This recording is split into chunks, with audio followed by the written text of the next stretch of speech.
Good evening and salutations, my GH fans. I don't even know where to begin. Let's talk about Maxie. Because Maxie, listen, I can't be the only person. I know I'm not the only person that feels every time that Maxie starts cheerleading for Peter, just gets on your damn nerves. Because I know it gets on my nerves. Okay? And let me tell you how stupid this scene is. So Maxie's there in the hospital with Dante. And Dante wakes up and they have a little chit chat or whatever for a little bit. You know, how you doing? You okay? Yada yada. And then out of the clear blue, Maxie acts something along something along the lines of, you know, why you don't like Peter. And right then and there, I'm looking at my notes and I'm just like, WTF. We're doing this again.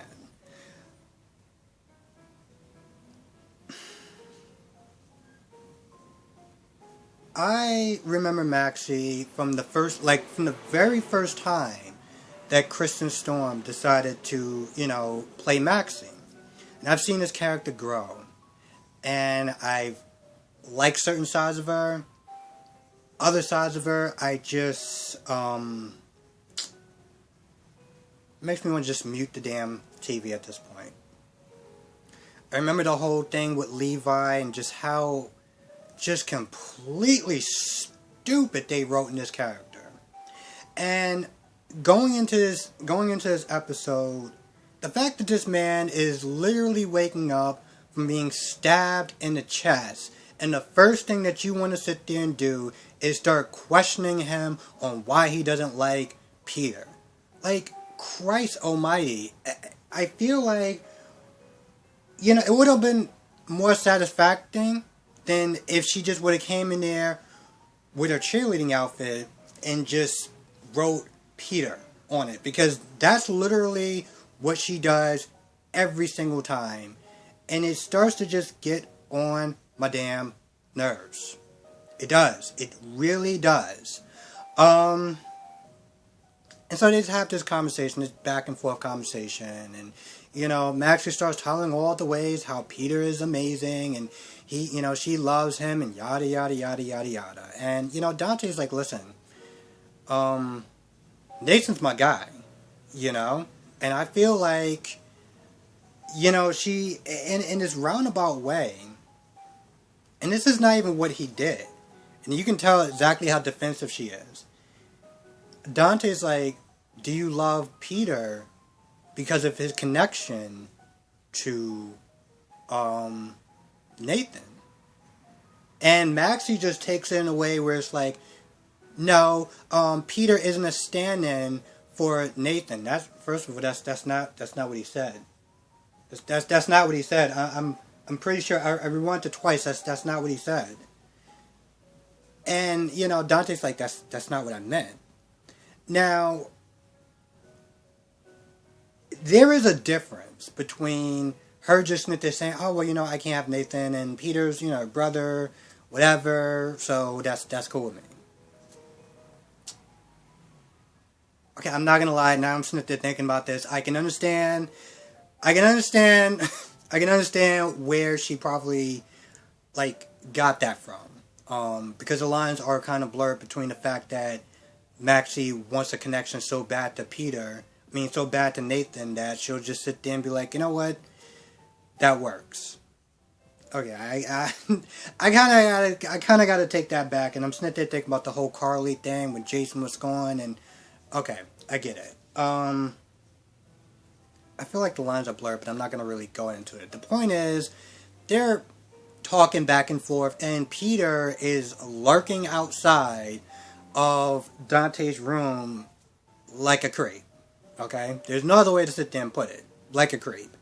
So they go back and forth, and at some point, Peter walks in like, hey, what's going on? Am I interrupting? Yes, Peter, you are interrupting, but that didn't seem to stop you, so whatevs. And, you know, Maxie tries to play nice, and she's like, okay, well, I'm glad you're okay. And then she walks off. And Peter follows behind her. And then Peter's like, you know, is everything okay?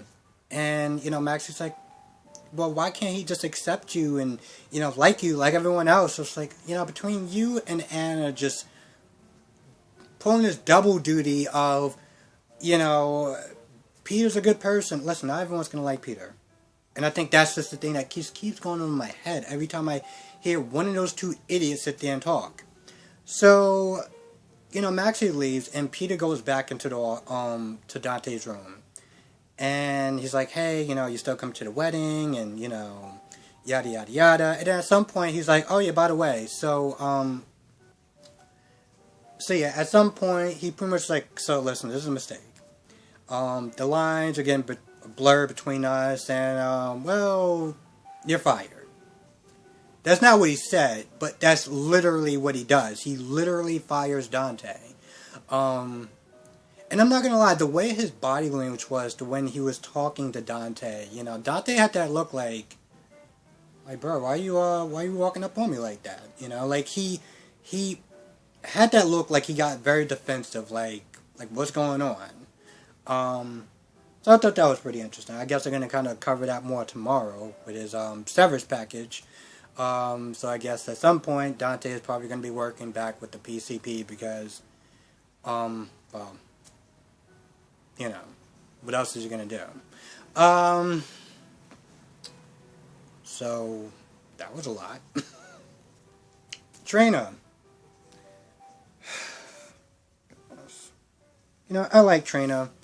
And with that being said, Trina pretty much asked Portia how she should feel about her dad. And I'm just like, really? Now, part of me tries to excuse that whole scene because I'm like, okay, you know, she's still a teenager and yada yada yada. I mean, granted, she's like, what, 17, 18 at this point now, but okay, sure, we're doing this, you know. And then it's like the dumb, for me, it just got kind of annoying. She's like, well, how should I feel? Because, you know, I'm mad at him.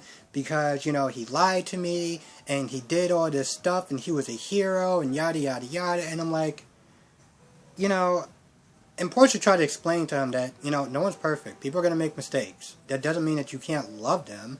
That just means that they're going to fall short of your expectations at times. That's just how the way, you know, that's just how things work, you know. A gray area, if you will. I don't know. It's just the way that Trina was meant to try to sort out her feelings was just kind of annoying. Like, she was so heartbroken that he was dead, and the fact that he's alive, you would sit there and think, okay, cool.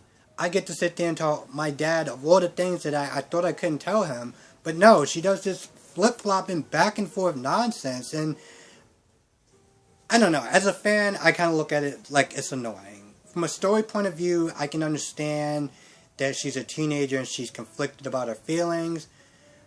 But yeah, the whole thing just got kind of annoying. It really did. Now Cyrus comes back and Cyrus is like, oh, well, just so you know, I gave Jordan an opportunity to let your dad go, you know, from the feds. But, you know, she turned it down because, you know, she's Jordan, so, bye. And he did that so that way, you know, Trina and Portia can kind of like pressure Jordan into helping, search for his mother. That's literally why he did that. Now, earlier, Cyrus was with Jordan, and by the way, I gotta sit there and say, and I said this before, but you know, usually when they like replace actors or whatever, like the role of so and so will be played by, you automatically like, really? But in this case, this rare case, I actually like her so much better than the Jordan that they just said, we gotta get somebody, so we'll get this version. And I'm just like, wow, it's very rare that they actually do a stand-in and you actually get it right. I'm gonna miss this this new actress. That's what I'm gonna say about that. So, yeah, Cyrus is like, listen, I can get the feds to drop the charges, and you can work on the rest, and all you have to do is, handle Jason and get my mother back. Jordan's like, well, if I could, I would, but I can't, so, hands are tied, all that good stuff. At this point, Cyrus is getting upset, and I guess I gotta sit there and say this again, because clearly, 2 deaths aren't enough. You would think that it's enough, but pretty much, somebody has to die for everyone else to live. And Cyrus is like, listen, something happens to my mother, I'm going to make sure that none of your loved ones are standing, are breathing. So, just think about that while I walk out the door. At this point, it's real. Now it's hitting her for some odd reason. So she calls Laura, and Laura's sitting there talking to Carly, and bottom line, Laura's like, listen, you need to either let Florence go or ease Martin Gray's worries. You got to do one or the other, because this whole thing is getting out of control. And I understand where you're coming from, but we got to do something, because Martin is kind of an innocent in this whole thing. And I know some people have misgivings about Martin. I get it. On paper, as far as we can look at this whole, show, Martin has been nothing but short of upstanding. So I'm going to tend to lean with that, with ignorance, and go from there, because he haven't done anything to persuade me otherwise that he's not, just a guy who's concerned about his mother, and is, a good person, for the most part. So yeah, Laura tries to, yo, listen, you gotta think about this. And Carly says she does. So Laura goes to talk to Jordan. And here's where it starts to get kind of dumb again. Laura and Jordan are trying to come up with new ways of getting Cyrus put back into jail.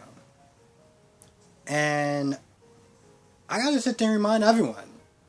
Well, not that I gotta remind everyone. Everyone already knows. Everyone who watches my reviews already knows that putting Cyrus in jail does nothing. Nothing. Honestly, to tell you the truth, I'm not gonna lie. If they try to if he somehow goes back to jail, I feel like we're just rehashing the same story again. Okay? For the people who are new, who are just watching the show, Cyrus was in jail. He put a hit out on Sonny's family.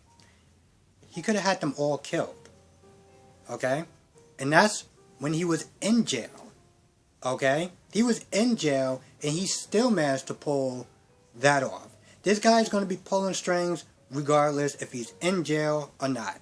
The only thing that's going to stop him from doing anything is a bullet.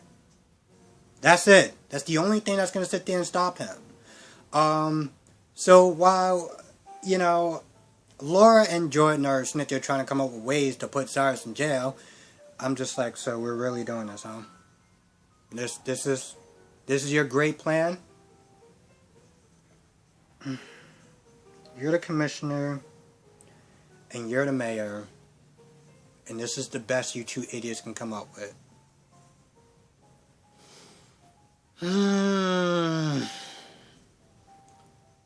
Okay, sure. I don't think there's enough wine in the world that can sit there and get me from point A to point B of listening to you idiots talk, but sure, why not? So at some point, they talk about Britt, because they talk about the hospital. They're like, well, what does he have here that he didn't have at his hometown or his other place? Think about the hospital. They think about Britt, because Cyrus pretty much removed everyone else from the hospital that was loyal to the hospital. So we can sit there and try to squeeze Britt, and we could try to squeeze Brando, and we can give him no choice but to be a double agent. And I know somebody said this in the comment section. I think it was J Sam. I'm not sure.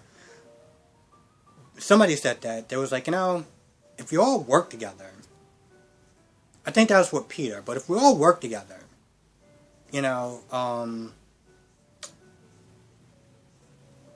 they can probably get Cyrus put in jail faster.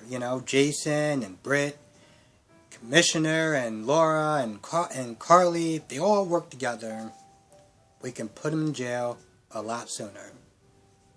We all know that's not going to happen, but that's just wishful thinking. So yeah, that's their great plan. They're going to sit there and try to turn Britt or Brando or both against Cyrus. So this should be something. What else? Jacky has a one-sided conversation with Jason.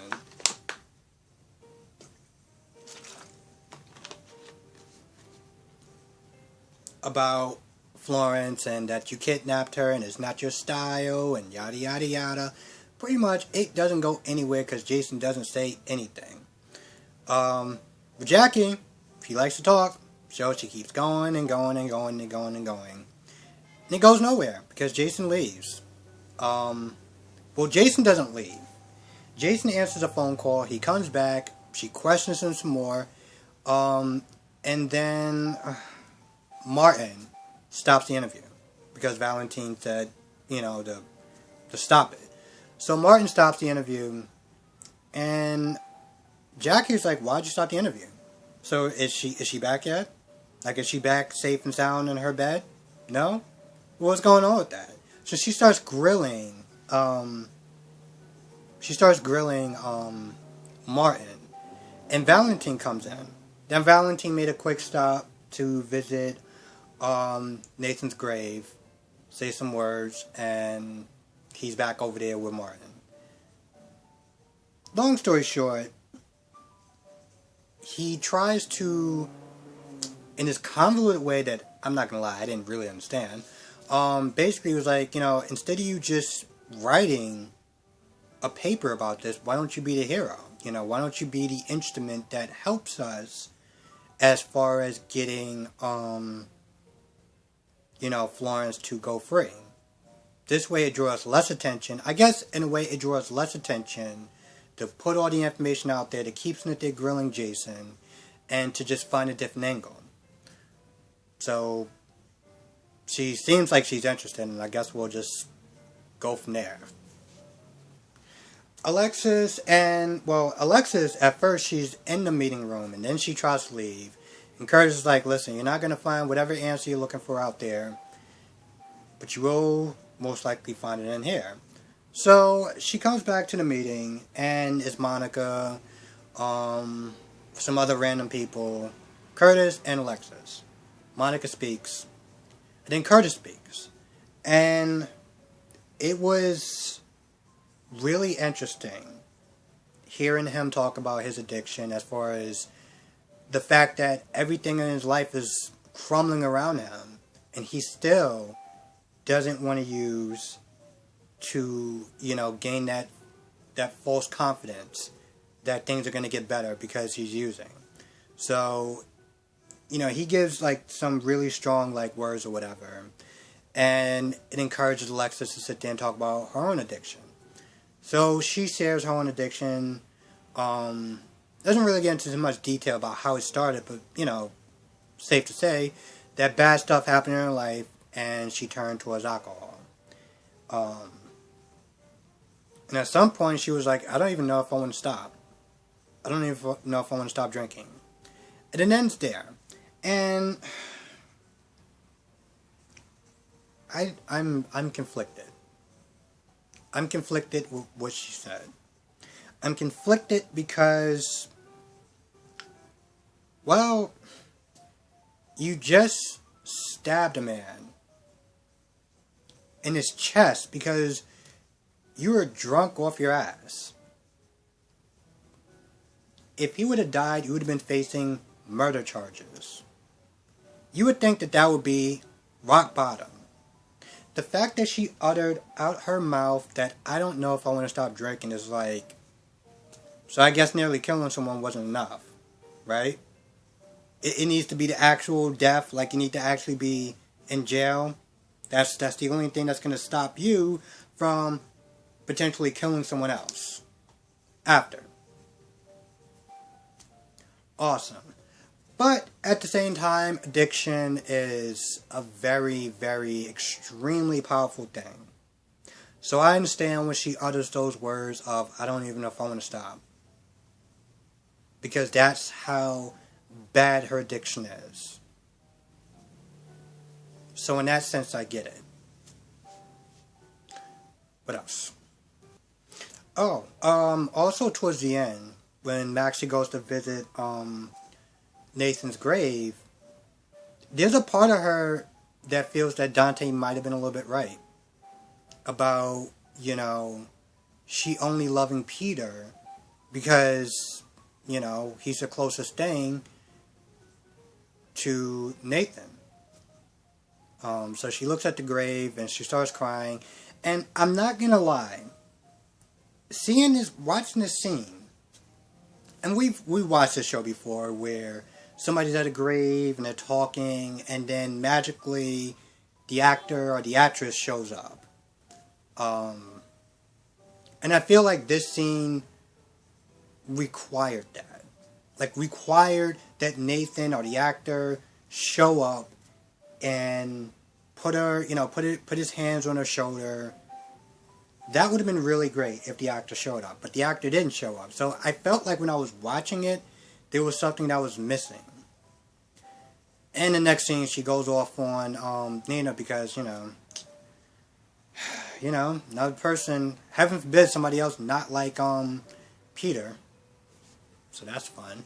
Also, when Cyrus is there talking to Brando, Cyrus is like, listen, you need to find a way to get back in the good graces of Sonny's family to get answers about my mother. And if you don't, well, if you thought this would look like I'm disappointed, you don't want to really see what it looks like when I'm disappointed. So he threatens him, and then he walks off. And earlier, Brandon was sitting there talking to Jason about his visit with Jordan. So, yeah. I think that's about it. I don't think I really missed anything else. If I did, please write it in the comment section below. I do love reading the comments, and it also makes me think, There's a lot of times I'll sit there and say something, and I may be completely wrong. And I'll read the comment and be like, oh, I didn't say it this way. I have to do better next time. So yes, I really do enjoy reading the comments, so yes, thank you everyone who reads the comments, and just thank you everyone for watching my video. And I will say this every now and then, if you can share the video, that definitely help, even on Instagram, that definitely will help, because numbers are actually going up, and that's always a good thing. It's a good thing because I want to get to a point where I'm actually going to do this more than I do my other job, because that would be really great. Because I enjoy doing this in general, and I enjoy doing this even when I'm not getting paid. So I can imagine what it'd be like when I'm actually getting paid and I'm doing something that I genuinely love. So with that being said, I'm going to go. Thank you so much for watching. Be safe. Let me know what your thoughts are in the comment section below. If I missed anything, write it down also. Yes. And I will catch everyone in the next review.